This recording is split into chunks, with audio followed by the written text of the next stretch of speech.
What's up, everybody? Welcome to Keep It a Benji, and that's how I'm gonna keep it. I want to speak on this Monster Kody and Spider Loc situation, but more so I want to speak to the approach that all these so-called OGs and big homies took to address this matter. I don't think they addressed this matter in the right way.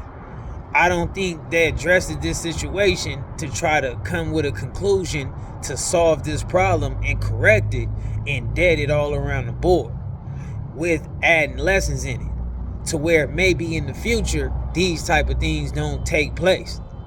See, I can clearly see that this is a direct problem between A-Tray Gangsta Crip and East Coast Crip. You know why? Because this is all rooted from a person from A-Tray Gangsta Crip getting on the internet highlighting the East Coast Crips in a negative light multiple times. That means that if a person from A-Tray Gangsta paint East Coast Crip in a negative way, East Coast Crip got the right to paint A-Tray Gangsta Crip in a negative way. If a person from A-Tray Gangsta Crip speak on a dead East Coast Crip member, an East Coast Crip member has the right to speak on a dead A-Tray Gangsta Crip member. Spider Loc did not like the spark on this whole where we're at now pertaining to Monster Kody. Monster Kody's homie did. Spider Loc is operating the same way gang banging goes. It's a team sport. One of the main concepts of gangbanging is one homie paying the price for what the next homie did. That's why everybody represent the same thing. That's how gangbanging goes. So I understand that people have a direct relationship with Monster Kody and they care about him. But would they take the same approach if they ran across some wild, young, sick souls and they was out of bounds and the sick souls possibly thought these dudes was from A-Tray Gangsta Crip and they told them F A-Tray Gangsta Crip and they dead homies and F whoever got a problem with it? Would dudes stand up and say, well, homie, don't disrespect Monster Kody? Or would dudes be like, well, man, I'm from such and such, and be happy that they can go on and make it to the house? And have thoughts like, man, I wouldn't want to be that A-Tray who run across them 60s today. I think that'll probably be more of the thought process, right? People will stay out of these situations because they're not A-Tray. Monster Kody is always going to be associated with A-Tray Gangsta Crip. That means if somebody is giving out flowers to A-Tray Gangsta Crip, then flowers is given to Monster Kody. If a person is trying to offend A-Tray Gangsta Crip, then Monster Kody is going to be a part of that conversation. Because he's from A-Tray Gangsta Crip. No matter what your personal feelings is. Because we all have personal feelings for a whole lot of people in these streets.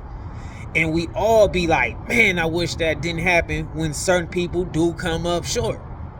But we do know that it's not our place to engage in the name of gangbanging because that's not our gangbang politics. No matter what it is. And whatever one of us may choose to do on our own time is one conversation.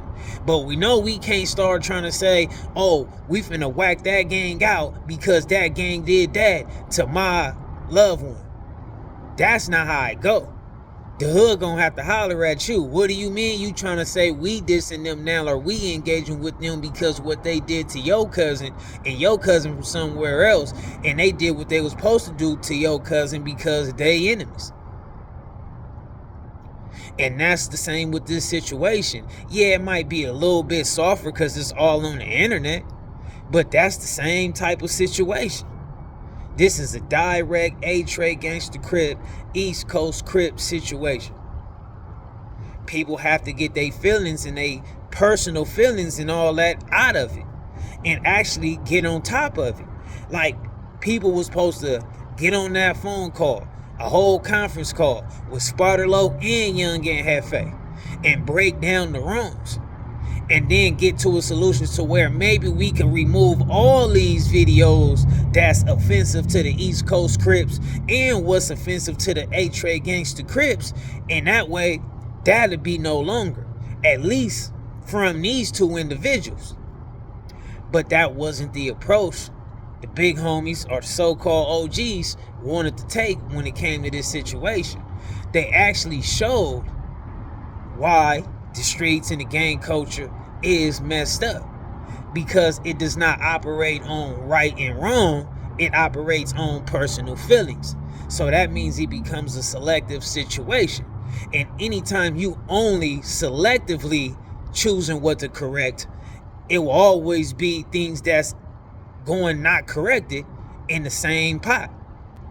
So people were supposed to get on that conference call. Yo, Young and Jefe, come on, man. You know, we ain't gotta get on the internet and paint no type of situation to where they homies feel offended.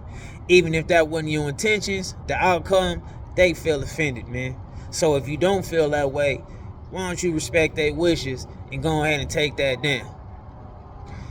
Then, same to Ant, same to Spider Low. And y'all gotta know this, man. Y'all should never get on here and speak ill of the dead. Y'all should never get on here and speak ill of a dead crip. Y'all should never get on here and speak to a dead brother.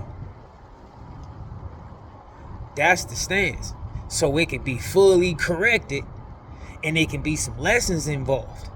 Because I know for a fact that anytime a situation take place with two individuals or multiple different groups and only one person is meeting a problem because people are taking a problem with what they did and they want to correct only them, but they are like not caring to try to correct the next problem, the next person or the next group rooms too, this room will do the best thing they can to not even really want to hear it, because they're going to look at it like it's siding up. Like right now, it could be viewed like all these dudes got more of a love for the A-Tray Gangsta Crips than the East Coast Crips, because the dead Crip is a dead Crip. I understand that everybody ain't got the same love and the same impact in this gang culture, but at the end of the day, why do we leave it open to say, hey, this person might not be on this level, but he still got spoken on, and he a dead Crip or a dead black man, and he's not alive to speak his piece. So let's go ahead and get that out of here. Then the same thing on this end. Hey, man, come on. We ain't got to carry it that way. And mind you, all the OGs and big homies, they get Spider Loc 100% because they are doing the same thing Spider Loc is doing. Spider Loc felt like somebody offended those that he cared for, and he responded, and he's offending them. Spider Loc said something about somebody that all these G's and stuff care about, and now they are responding and offending Spider Loc. They didn't take the high road and not engage with it. I understand people are going to say, but Spider Loc is still alive and he can speak for himself. But that's still not the only point in the matter. The point is that people are saying that Spider Loc ain't eligible to speak on Monster. People are saying that he's not good in his hood. People are saying that Spider Loc couldn't walk a mile in Monster Kody's shoes. All these type of things that's still offensive statements. Nobody did not offend Spider Loc in their takes. And I'm not, saying that I watched every take and all that in full entirety and all that stuff. So I'm not trying to, act like everybody said this or not. But for those that know how they carried their situation on addressing this matter, those know what I'm speaking to. So if people chose to engage with this and give energy to it because they felt offended for their loved one, that means everybody clearly as day understands Spider Loc feelings on this. And if a person wasn't going to jump in this situation to correct it on all rooms, they should have stayed out of it. Because like I said, this whole situation is rooted because a person from A-Tray Gangsta Crip offended the East Coast Crips. And now a person from East Coast Crip is responding. That's all it is. The young homies hit somebody up at the intersection. Them dudes double back, hit a big homie or something on the way back. That's what comes with it. Get it? I just feel like the way everybody kind of addressed this situation, it wasn't really to correct the whole wrong in it. It was more like being the willing to overlook one person wrongs in it, but then want to get at the next person on how they need to hold themselves and allow the stuff they care about to go uncorrected about they people. Which, as we see, could none of these dudes overlook the Monster Kody statements. They felt very obligated to correct that and get in front of that. So look how it's all operating the same way. But I think that should be the solution to the situation. Think them G's should reach out to Spider and Young and JEFE, get them on that conference call. They ain't gotta be cool, be friends, move forward and be good or whatever, but at least on this internet, remove all that disrespect stuff towards EC and remove all that stuff against A-Trey and move forward like that.